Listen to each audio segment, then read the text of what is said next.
We fight hard on the track. We fight hard in the stewards. And it's never personal. Sure. On board with George Russell. What the f was he doing? I think we've all heard of some driver called Osama bin Russell, right? He is a well-known terrorist in the sport of Formula 1. He just cut across me. He just fully turned into me. What the f? Actually, I'm getting ahead of the guy. Incredible job. George Russell. George Russell on Sergio Perez, there's contact! We were not, I hate that. Front wheel to rear wheel is the rule if you're attacking. I was definitely from wheel to rear wheel. George, keep your head down. You can have him down. No, that was. What the hell happened there? You turn right into him, George. Okay, plenty of space. I mean, you didn't, George. You drove straight into the side of him. I think everybody knows that and everybody can agree with that. More times than not, he's crashed out when he has the opportunity to win. And the slight occasion when he does, say, get a podium in Spa 2021, he weeps oceans like a little girl. But why are you upset? Yeah, something like that. That's George Russell for you. Yeah, George Russell has become more insufferable than, let's say, the entire grid put together. I'm joking. It just sounded good when I was saying it. He's become more annoying than said little girl in a candy shop when she can't get some sweets. It's kind of all pathetic and a bit sad because George Russell seemed like a cool guy. He knew how to dress himself well, he knew how to drive the car fast, but now I'm not quite sure. Good morning, beautiful people on the internet. Hope you're having a good day. Let me know down in the comments how your day's going. I want to know. You guys are very, very cool, and I love you all. So do that. I don't know. Let me know if George Russell is kind of shot in the head as well. Something might have happened. He might have been dropped as a baby, or maybe he even dropped himself a couple days ago, and that's why he's gone a bit cuckoo. Watch it down there, subscribe and like. I don't know why you wouldn't. Let's try get 100k, maybe. I don't know if you want to. Cool, sure. And like, I don't know why you wouldn't. Anyway, enjoy the video. You see, after long hours of pondering in the shower and literally sitting there and thinking, maybe crying slightly, but we look past that. I've got to come to the conclusion that George Russell, in his entire career, has only had two names in Formula 1.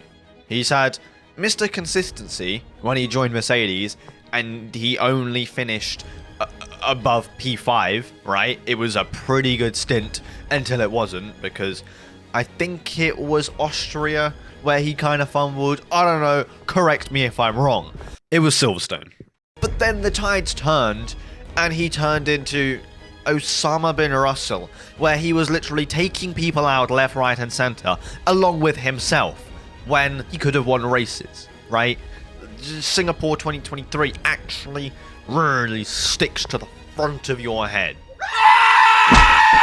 Like, I guarantee you, you could put that on Lewis Hamilton's forehead and frame it. And now if we fast forward a couple years, after Las Vegas, George Russell might have won by a couple seconds. It was nothing like Lando's landslide of wins in, say, Zandvoort or Singapore. No, it wasn't. After those races, Lando was humble. He knew what he had to do to win the championship. He was like, yeah, I'm only thinking about next race now. Whereas George Russell, what is he saying? I just want to make sure we get him that fight now, because it's about time somebody gave him a proper fight. You're not that guy, pal. Trust me. You're not that guy. You are gonna do that next year? That's my plan. That's what I want to do. You serious? He's a fierce competitor, and Red Bull have done amazing. But you know, if this championship probably should have gone down to the wire. You could argue it probably shouldn't have gone. Max probably wasn't the favourite at one point, and yet he wins it with 3 races to go. So you know, we need to get our stuff together to make it a bit more challenging. If my mom had balls, she would be my dad. So he's thinking about next year. He's thinking about the year after. He's saying, hey, I want to get tied to a fight to Verstappen because no one clearly can. Bro's just dissing Lando in post-race interviews. I thought they were boys. Clearly not, because my guy is just yappa-yappa-redoony. Shanice. Yeah? Your mouth is moving a lot like a rat. Yappa, yappa, yappa, yappa. Shut it, please. Everything that George Russell says has to be just shat out of his arse. They can't be real words or sentences.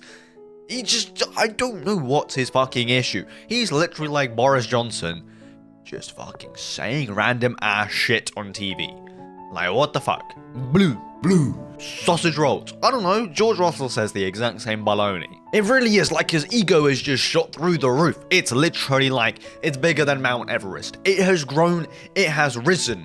It has absolutely exponentially grown ever since Lewis Hamilton announced his retirement. George Russell, oh my god, you're gonna be the primary fucking driver of Mercedes. That is great for you. That doesn't mean you have to get on your knees for yourself and, you know, he's been beating Lewis Hamilton, the 7-time world champion this year. Not just beating, but destroying him. And I feel like because of that, his ego has just shot through the roof. To the point where he gets second place in qualifying, and he's literally on the phone on the radio like Michael Massey was to Toto Wolff or vice versa in 21, screaming and shouting that, oh my god, he should get a penalty. Okay, well, that's not how it played out, did it? Verstappen just, he was confused. Why am I getting a penalty? George Russell was on a slowdown lap in the steward's room. It was really George Russell. He was kind of pushing the talks. It's usually, you know, the team principals fighting it out, the drivers. Why would you make an enemy? But now, George Russell spoke, trying to get him a penalty. Really, who? One place penalty? One place penalty to get pole position and make Verstappen your enemy for life. Was that worth it? Probably not. You get it? Verstappen said that he's lost all respect for Russell because he was literally trying to fuck him over. Now, on one part, I'm like, yeah, cool, George Russell, fair enough. Do what you have to do to win races. You're not there to make friends. No one really cares. The same way Verstappen will crash out his rival to make sure he secures that championship. So I guess on that side, it's like, fair enough. You gotta do what you gotta do, right? There ain't no friends in rivalries. I find his comments pretty ironic when he comes out and says, I'm going to purposefully crash into you. I'm going to put you on your fucking head in the wall. I think we all know that's just a bottomless threat, and Verstappen won't do that. It's just his rage talking. But you really never know, because you really never know what George Russell actually is, you know? Yeah, he's genuinely out here crying about what happened, the incident in qualifying, you know, genuinely pissed off. Whereas Verstappen, on the other hand, well. Yeah, I'm going to go flat out on my cool app, and I'm going to act like I'm going to crash with everyone. I know, I mean, honestly, I just didn't understand. Like, I didn't even know why I was in there. And, yeah, then, honestly, when I was in there, I was just trying to explain the story behind it. I was just trying to be nice, you know, like, a guy, Lando passed me because he was a second behind me on the SC2. He was on colder tires because he only did a build. Or he had to abort his lap or whatever. So he passed me. I was like, okay, whatever. I just back out. I don't want to be in anyone's way. You know, we're anyway in Q3, just finding track position. Then I think Fernando came out of the pits with new tires. And I think it was quite clear that weekend with the new tires, you have to push quite hard on the outlap to get temp. So out of turn 10, I see him in the mirror flying. I'm like, okay, well, let him by, whatever. And then I just, you know, sort myself out. Then, of course, everything slowed up in front because there were quite a few cars. And I slowed down as well because I don't want to then speed up, try to ruin their preparation as well. And then I see someone flying in my mirror, acting like the most dangerous situation just happened. And he almost killed himself or something. It was unbelievable. And we're all on a slow lap. It's not even like someone was on the fast lap. So, yeah, when I got called to the stewards, it was a big surprise to me because I didn't really impede anyone. I think also on the slow lap, we all drive on our normal lines, you know, because we're all trying not to pick up dirt anyway. It's not necessary when everyone is driving slow. But then, yeah, I don't know how they came, of course, to that conclusion. It was, of course, for me, very disappointing because basically by actually trying to stay out of trouble, you put yourself in trouble. And also, I think at that point of the season, almost the end of the season, I don't want to be fighting with anyone. They come after me, you know, after qualifying, like, why didn't you ruin my lap to start my lap, you know, what are you doing? So I'm like, well, you know, I don't want to put myself in that position. But basically, by doing that, I put myself in that position where I had to be, going to the stewards. And, I felt straight away when I was in there, it was not going to go anywhere. So it was very weird. And yet again, this is what I've been talking about. You know, FIA, British bias.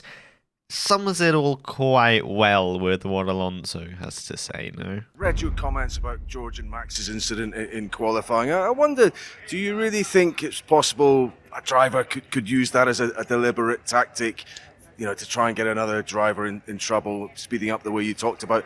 And generally, how do you think the new race director oversaw the event last weekend?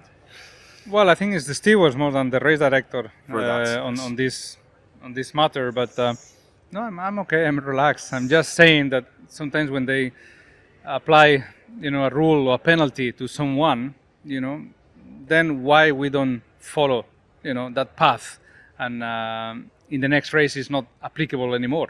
Depending sometimes which nationality you are. If I do that, I will not receive the same benefit as George did probably there, or maybe my incident in Australia, contactless, 30 meters away from me, someone goes off track and I get the penalties. So, you sometimes you wonder if you switch the positions and you are the other guy, if you will have the same treatment. That's what I say sometimes. But then during the sprint race, the things that he was saying after the sprint race, the things that he was saying during the race, after the race, the things that he was saying was absolutely shambolic. I'd expect that from a sore loser in fucking Formula 4 or even go-karting who is crying because he can't win.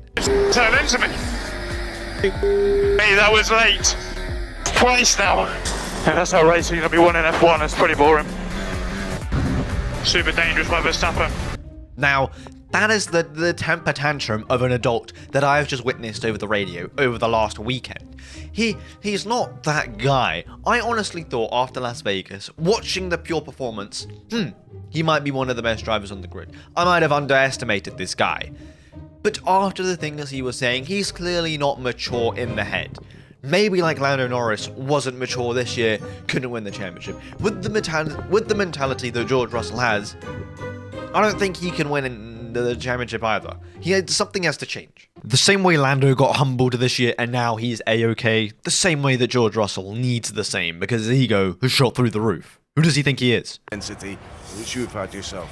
I hope it doesn't get smoothed out. I hope it. I hope they stay fighting and arguing because it's amusing to watch. But it depends. Every other driver has their own way of doing things. I don't think Max tries to intimidate. Max just says the truth in his opinion. A lot of the time he just says the truth about things, and people don't like to hear the truth nowadays in life. But he's honest and he just gives his opinion. And I'm completely fine with that. Sometimes I disagree with his opinion. Sometimes I agree. But that's life. That's what happens in life. And we move on. And, I respect Max a lot. I respect George a lot. But I don't mind if they lose respect for one another. You see, George Russell is literally the definition of Percy from Harry Potter. A little nerdy prefect who will literally pick up on everybody's mistakes. George Russell reminds me of that type of guy who in class would remind the teacher, by the way, they're sitting in front of them, the teacher, who reminds the class and everybody that, oh my god, there's homework due in today. Miss, I think you should check it. That is the definition of George Russell, just a little fucking nerd. As Verstappen said, a happy, bubbly personality when you can see him. But behind closed doors, bro turns into the biggest demon on the planet. Bro is raging, wanting the worst for you. He wants to kill you. He wants everything to come crashing down, like the Roman Empire, maybe. I don't know. Anyway, with that said, hope you enjoyed the video. Let me know down in the comments if you think that George Russell is a cunt, and will he fix up like Lando Norris did? Because Lando Norris, he's a chill guy now. He's just a chill guy. I don't know, in the comments, let me know how your day was. I want to know. You guys are cool. I love you all. Thank you so much for everything. Subscribe and like if you want. I don't know. And have a fantastic rest of the day. Don't die, and you can't watch other videos if you die, so peace. That's all, folks.